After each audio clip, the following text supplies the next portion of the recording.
Have you noticed how the continents of the world almost fit together like a jigsaw puzzle? I mean, is that just a coincidence? Well, in the early 1900s, scientists began taking this question very seriously.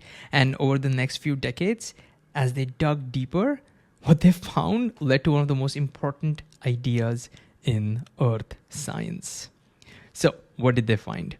Well, first of all, they found that it wasn't just the shape of the continents. They also found the same types of plants and animals on continents that are now separated by vast oceans. For example, fossils of a plant called Glossopteris have been found in South America, Africa, India, and even in Australia.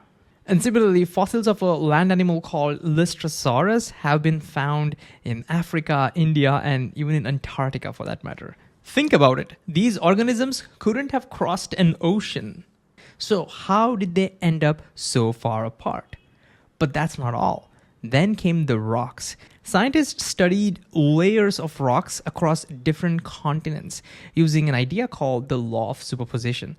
It basically says that the older layers of rocks are found below the younger ones. I know this is a bit oversimplified, but the idea is by analyzing these layers, scientists can compare the ages of rocks across different regions.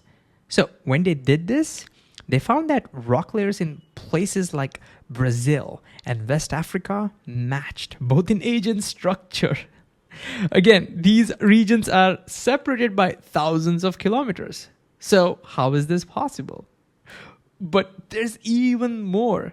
Coal, which forms in warm, swampy environments, was found in cold regions like Norway and even in Antarctica, which is now completely frozen. So look, it's not just a strange coincidence. This seems to be a pattern. So the question is, what's going on? Well, in 1912, a German meteorologist named Alfred Wegener proposed a bold idea. He suggested that maybe all these continents were once joined together in a massive landmass, which he called Pangaea. The idea was over millions of years, this supercontinent broke apart and these pieces slowly moved to where they are today. In his view, the continents were drifting across the ocean floor. So this idea is called continental drift. Now, of course, this animation is oversimplified. In reality, we would expect many shorelines to change, the landmasses to evolve over time, things to tear apart and stuff like that. But this is the core idea. And it explains all the evidence we just saw. I mean, if the continents were all once connected, then of course they would share the same fossils, the same rock layers, and even the same climate, right? But many scientists did not accept his idea. Why not? Because he couldn't explain how would these continents move. I mean, think about it. What force could push something as massive as continents across the Earth's surface? At that time, he or nobody else could explain that. So even though the idea explained the evidence beautifully, it wasn't widely accepted. But a few decades later, everything changed. To understand how, we need to look at the structure of the Earth. Remember that at the center, we find the inner core. It's solid and mostly made of iron and nickel. Surrounding it is the outer core, which is molten. Above that is the mantle, which is a very thick layer of hot rock. It is not liquid, but over long periods of time, it can slowly deform and flow. That's going to be important for us, okay? But finally, we reach the outermost layer, the crust. This is the layer that includes everything we see: continents, ocean floors, mountains, and valleys. Now, here's the key point. Look, the continents are not separate pieces sitting on top of ocean. It's not like a boat floating on water. No. The continents and the ocean floor, they are both part of the same crust. This means, unlike what Wegener said, continents cannot drift on the ocean floor, right? Because they're all part of the same crust. But what's really happening is something much bigger. See, in the 1950s and 60s, researchers like Marie Tharp and Harry Hess discovered huge mountain ranges under the ocean. One of them is the Mid-Atlantic Ridge, and it runs through the Atlantic Ocean like a long seam. Now, when they studied the rocks near the ridge, they found something remarkable. What they found is that the rocks that were closest to the ridge, they were younger rocks. And as you moved farther away, the rocks became older. This showed that new crust was being formed at the ridge and then moving outwards. This meant the ocean floor itself is moving.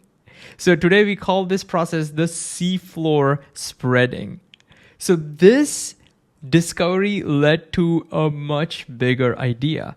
The idea that the Earth's outer layer, the crust, is not one solid shell, but it is broken into many large pieces that move very slowly.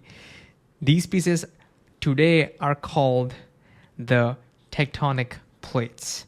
The word tectonic comes from the Greek word for builder because they build up the crust.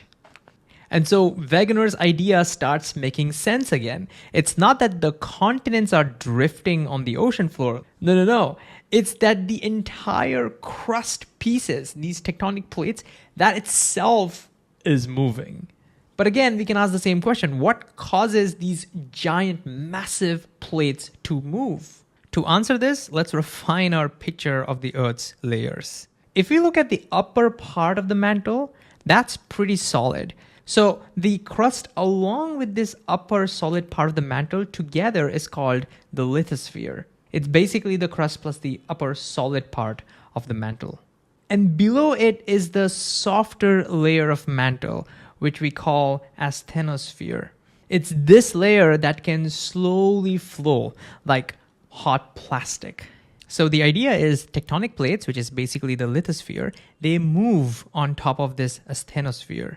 But again, what drives this motion? Well, it's the heat from the Earth's interior. This heat causes the material in the mantle to slowly move in circulating patterns. We call that convection currents. Okay, this is a simplification, and scientists are still debating how these convection currents actually work.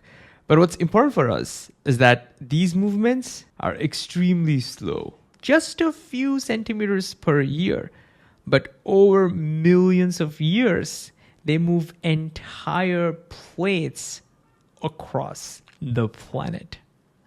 So now we can connect everything. Tectonic plates are basically large fragments of the lithosphere, which includes the crust along with the rigid uppermost part of the mantle. And these tectonic plates slowly move over time. But how? Well, the heat from deep inside the Earth causes material in the mantle to move in slow circulating patterns called the convection currents. It's this movement that helps the weaker upper part of the mantle, the asthenosphere, to slowly flow like hot plastic. And it's this flow that helps carry the tectonic plates above it along for the ride. And why do scientists think all of this is true?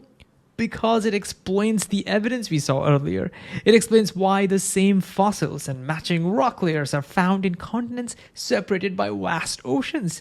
It explains why the continents almost seem to fit together like a giant jigsaw puzzle. The idea is that long ago, these tectonic plates were arranged very differently. The continents were once joined together in a massive supercontinent that Alfred Wegener called Pangaea. And over millions of years, this supercontinent broke apart, and the entire tectonic plates, not just the continents, but the entire plates, the fragments of the lithosphere, they slowly shifted to where they are today. And those slow movements are still happening even now, just a few centimeters per year. So what blows my mind is what started as a curious observation about shapes of the continents led us to this incredible idea of tectonic plates, helping us understand so many things about our planet.